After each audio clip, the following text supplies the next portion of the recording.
Hey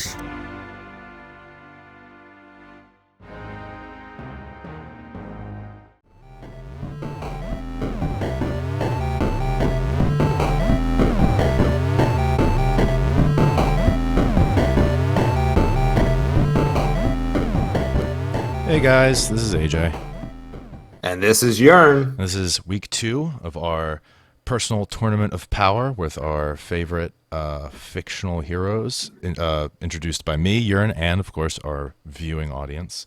And we're in the quarterfinals and semifinals this week.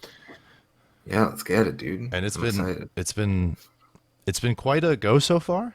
A lot of logic thrown out there, a lot of references to justify our picks. But let's go over the quarterfinals so far. In round 1, in the next round we've got Dr. Malcolm taking on Obi-Wan Kenobi. We've got Gambit versus Geralt. We've got Hercules versus Solid Snake, and we've got Ash Ketchum versus the Teenage Mutant Ninja Turtles. Hell yeah! It's quite something, I'd say. So let's go right into it. Especially again, time's limited. Let's go to Dr. Malcolm versus Obi-Wan Kenobi. It's got to be Obi-Wan. Real quick too, because so Obi-Wan's not afraid to kill like Batman is, or not against it. Sometimes he has to. That's how Jedi are. They're emotionless. So so they have rational thought, and sometimes the rational thought is to put a motherfucker down. Apparently. And Dr. Malcolm is going to use that, open shirt, sexy charm and chaos theory talk to kind of woo Obi-Wan. But Obi-Wan's the daddy. You don't woo the daddy. No, exactly. Like you can't out-sass the master of sass. You can't. You know what I mean? You can't woo the wooer. Exactly. And the thing is, as well, Obi-Wan, unlike Anakin, isn't horny as fuck all the time. Yeah, I mean, like Obi-Wan is like strict with the Jedi code and everything. He thinks with his mind. He doesn't have attachments. That's true. Yeah, he doesn't have those weaknesses. You know what I mean? So this one, like Dr. Malcolm eked through the first round with that big upset win over Batman, but he is getting squashed clean and thorough in this next round. Because you also have to realize, like, if Malcolm does, like, if he does whip out, like, T-Rexes again and stuff, I mean, if he does whip out the dinosaurs again, Obi-Wan has experience with those sorts of animals. You know what I mean? Like, he's been in the Clone Wars. He's fought, like, a bunch of those, like... a bunch of, like, big creatures and shit. Yeah, Obi-Wan's looking at this like, oh, are these your mainly using the Force. Obi-Wan's looking at this like, oh, these are your Earth monsters? This is nothing compared to the shit I've seen. Exactly. So yeah, Obi-Wan takes it pretty handily. It's less than 5 minutes, him up clean, and we're on to the next one. So hell yeah, Obi-Wan, first one to the semifinals. Now, for our next one, maybe a little bit maybe a little bit more difficult, and it's going to lead to a big. Or no, he's on the quarterfinals, and it's going to lead to possibly a big semifinals match. We got Gambit versus Geralt. Ooh, see, this is a tough one. It is because Geralt eked out that victory against RoboCop because of his magic, but Gambit has because of being a mutant, sort of like magical abilities as well. It's like Geralt's he's like transformed himself almost into a mutant, but like Gambit's full bore. I mean they say in The Witcher, like they say in The Witcher that Witchers are mutants. Okay. Actually, like that because of like the training they go through and the rituals they have to go through. Yeah, through the training and they stuff. They get mutated. The training and stuff like that, but Gambit was born this way, baby. Yeah, but like I said, like they go through rituals and have to take potions and shit that like alter them to the point where they're mutated as well. That's like why he has cat eyes. Yeah. So speaking for Geralt, obviously. So that's a really tough one. What do you think, AJ? I think Geralt takes it, not because of abilities. I think their abilities almost rule themselves out. One's, strict with combat, has his spells, and Yeah. he prepares for these kind of hunts, and Gambit is just, a mutant with phenomenal abilities and combat style. But I think what it comes down to is their mindsets. Gambit's arrogant, he's a little bit cockier, more suave, a little bit more like narrow-minded in a sense, while Geralt is focused and he's honed in and he's like, this needs to get done. And I don't think Gambit has the tenacity that Geralt has, and because of that, I think Geralt takes it. Yeah, I would agree with that. It's like Geralt is always very much like get down to business. You know what I mean? Like he doesn't fuck around. Yeah. So, and whereas Gambit does. So I do think like the deciding factor here is their personalities. Mm-hmm. Where Gambit is maybe a little too lackadaisical, a little too arrogant, and then Geralt just get straight down to business. True that. And beats him. Yeah. So All right. Geralt has taken it, which now that I'm looking at this sheet, we're going to have a semifinals match that is a main event anywhere in the world. But let's move on farther with the quarterfinals. In the next round, we've got Hercules and Solid Snake. Ooh, This is tough. this is really tough because the thing is like, it's Solid Snake against the Disney heroes here. Solid Snake is trying to take out the Disney universe. But because the thing is where obviously Hercules has way more experience as a warrior than Mulan did. Uh-huh. You know what I mean? Yeah. And the thing is as well, And superhuman strength, like he's practically like a superhero. yes, exactly. I was gonna say, like, as we like brought up like the other time, like with Geralt against RoboCop, Geralt's magical abilities had the edge, and then like Mulan does not have magical abilities, and then Snake has technology on the side. Yeah. Whereas like Hercules is There? kind of magic by being So yeah, I'm still Sorry, there. you cut out for a Are second. you? Yeah, repeat that last part real quick. Oh, okay. So Mulan didn't have any magical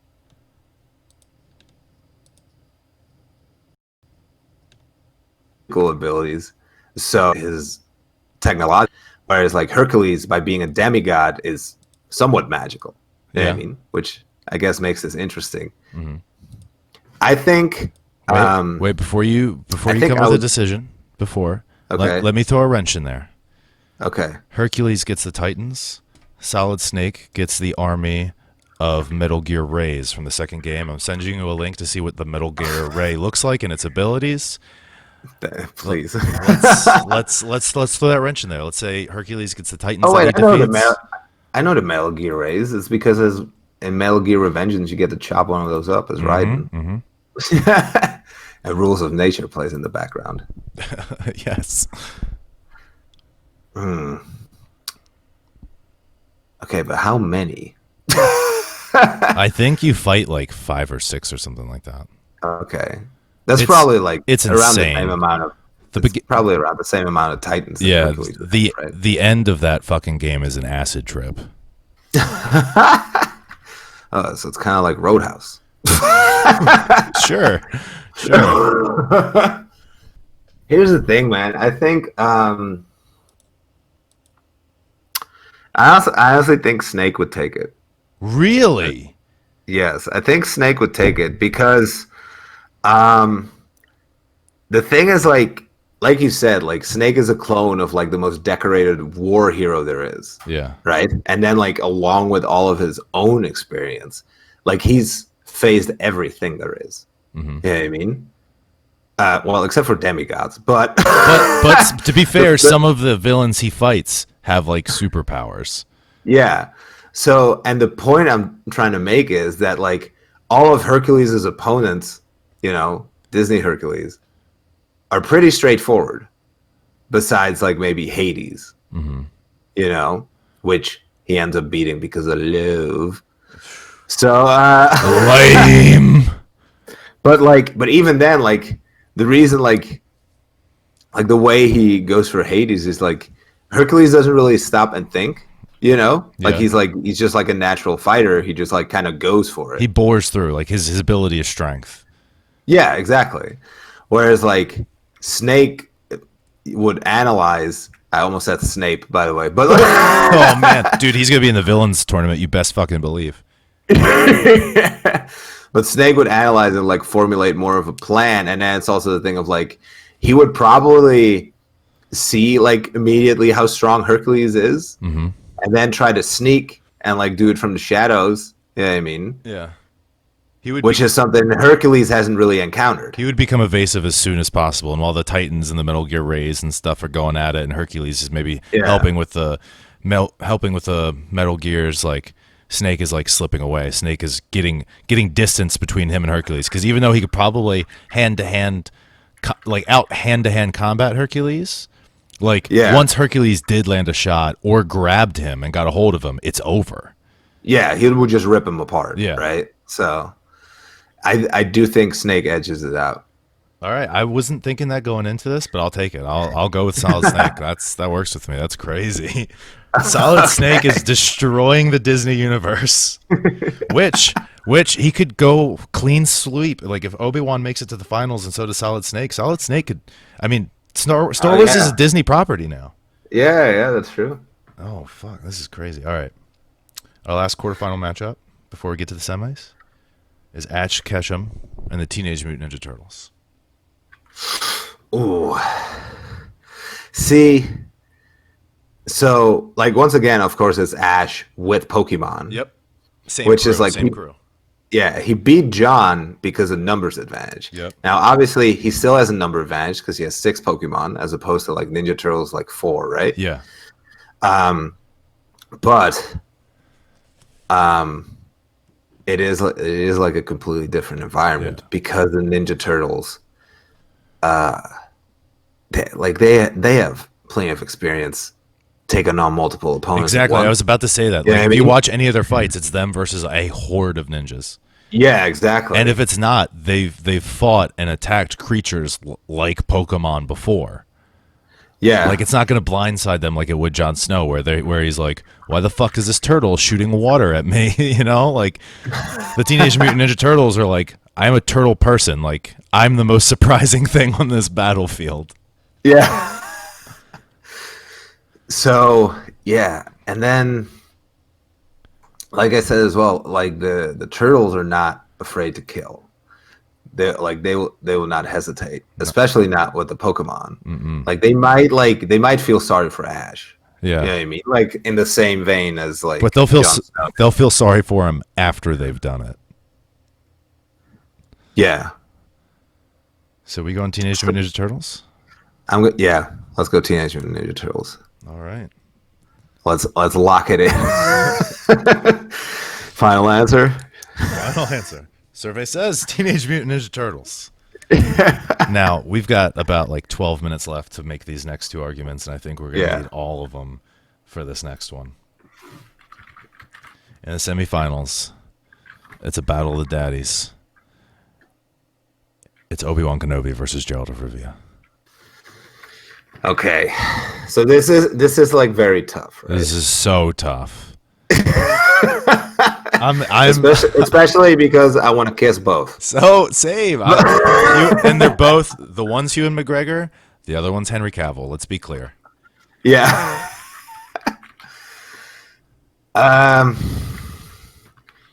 So what I'm thinking is, right? They're both like magical in a sense as well. Yeah. Like that's what we keep bringing up with Geralt, you know, like he's got the advantage of magic. Whereas like with Obi-Wan, we've barely talked about his like usage of the Force. Yeah. What I have a question about is, does like in this this shared universe in a sense, does Obi-Wan's does the Force also conjure or inspire anything of which Geralt does magically? And if so, does that mean Obi-Wan with his mastery of the Force can kind of put down whatever sign that Geralt would try to do? That is a good question. Like, because if we look at all the different signs again, right? Mm-hmm. Like, if you have fire, you know, Igni, I think it's called. Yeah. like Obi-Wan can just force push that shit away. Yeah. You know, like as soon as it comes at him, he can just force push it away. And the mind one, you're not going to use that on a Jedi. No, but like in the same vein, Obi-Wan can't do that to Geralt. Yeah, absolutely. Because like force mind tricks only work on the weak-minded, and Geralt is definitely not weak-minded. Not at all. So then you have Quen, which is the shield, right? But like we've seen lightsabers go through shields. Yeah, and he's not throwing anything at Geralt in a sense. Yeah, exactly. So that's kind of null and void. And then there's one more. It's a push, isn't it? Yeah, you're not force pushing a Jedi. I mean, yeah, but like we've all seen Obi-Wan versus Anakin. At one point, they try to force push each other, and it just like cancels out. Yeah, you know what I mean. Like nothing really happens. It's just them like struggling, looking like they need to poo. And I would argue Anakin's force push is way stronger than Geralt's sign. Yeah, because that's the whole thing, right? Like, Anakin versus Obi-Wan is nature versus nurture. Yeah. You know what I mean? Where it's talent versus experience, basically. Where Anakin is like, I think it's pretty much like he has the highest midichlorian count. So he's like the strongest, like basically naturally like in the Force. Yeah. You know what I mean? Which is like later gets fucked up because he gets turned to Darth Vader. He mainly becomes machine, but whatever. Because he's crispy. But then like Obi-Wan still defeats him in battle, and it's because of like what I mentioned in previous episode as well.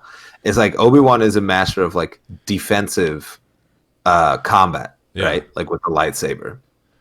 And even then, like if it comes down to like clashing swords, lightsabers cutting through a fucking sword. Yeah, you know? steel like or silver, Geralt. It's going right through it. And I would argue, like, Obi-Wan is almost the perfect antithesis to Geralt because Geralt is a hunter, so he's on the attack. Obi-Wan is a master of defense. On top of which, all of Geralt's inherent abilities through his training and his mutations are all like amateur versions of what Obi-Wan has mastered in a sense.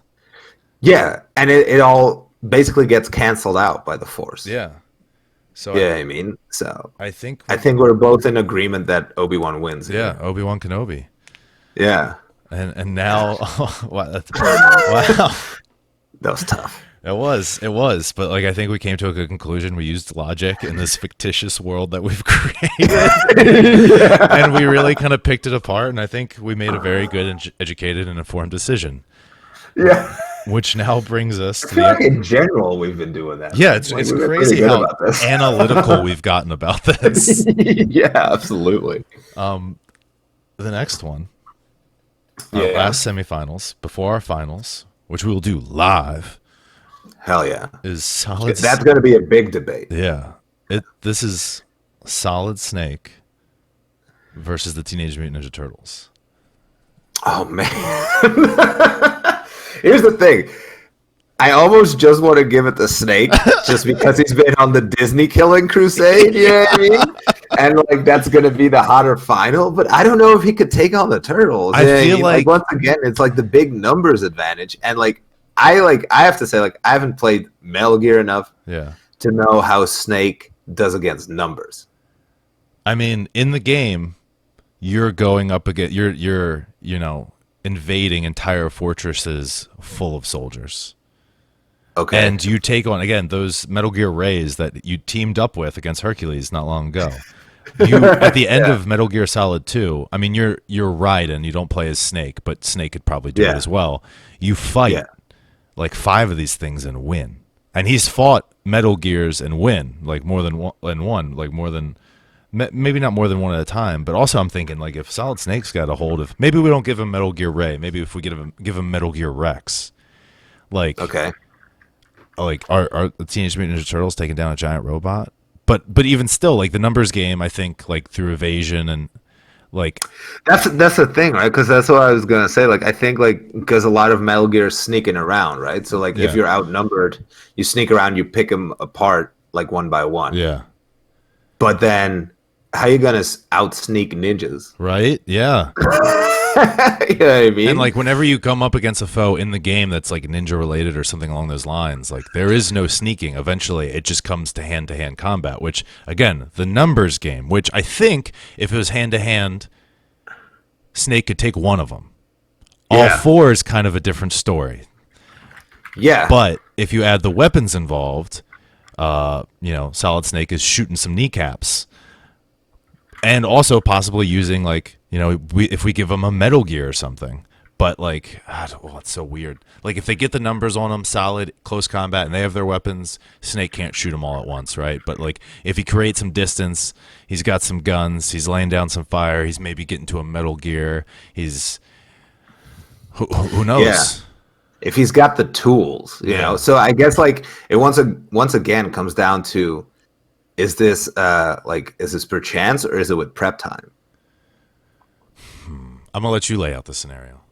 I've done the others. I'll let you lay out this one. How are they meeting? What do they have equipped? Yeah, because so how I have it in my mind is that like it's with prep time. Okay. Right. Okay. Because this is a tournament. Yeah. So I'm envisioning Tekken.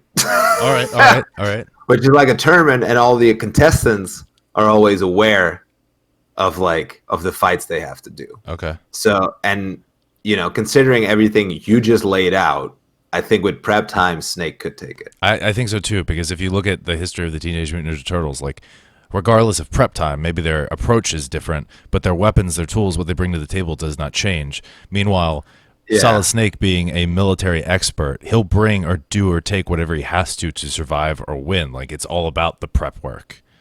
Yeah, exactly. And you have to remember about the Ninja Turtles, they're teenagers.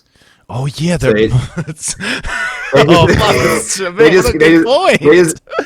kind of cowabunga in, like it's the same kind of point as with Snake against Hercules. Yeah. Where it's Snake's experience, and then like also the point of Gambit versus Geralt, where it's their personality and their mindset that's going to be the difference maker. That's true. That's very, very true. So I think we got it. I think Solid Snake defeats the Teenage Mutant Ninja Turtles. Hell yeah. So in the finals, we have the masterful daddy himself, Obi-Wan Kenobi, versus the Disney killer somehow, Solid Snake from Metal Gear Solid. Are Teenage Mutant Ninja Turtles somehow Disney, or because I think they're Nickelodeon now? Oh, let's see. Because I think they're owned by the Nickelodeon now, and that's partially owned by Disney. Let's see. Let's see. Who owns the rights to TMNT?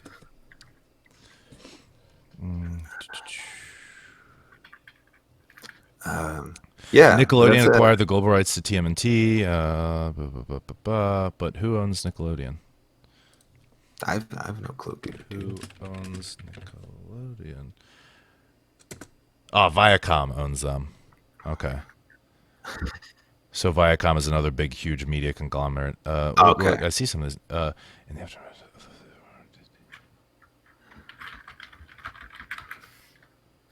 Okay, so yeah, Disney. Viacom is a Disney competitor. Okay. It's another big media conglomerate. Yeah. So. Right. It's too bad. Yeah, that's see what a clean sweep in this tournament, because nothing else I think is owned by Disney. I mean, if DC keeps with the way they're going, eventually they'll be owned by Disney too, I'm sure. So Batman will be on that list, but he's not yet. So, so I think we've got it. It's Obi-Wan Kenobi versus Solid Snake next week when I return. Hell yeah. So yeah, man, thank you for doing this with me. No problem. Thank you for coming up with this. Yeah, this is really fun. This is so much fun. Like, this is the most enjoyable podcast I think we've done.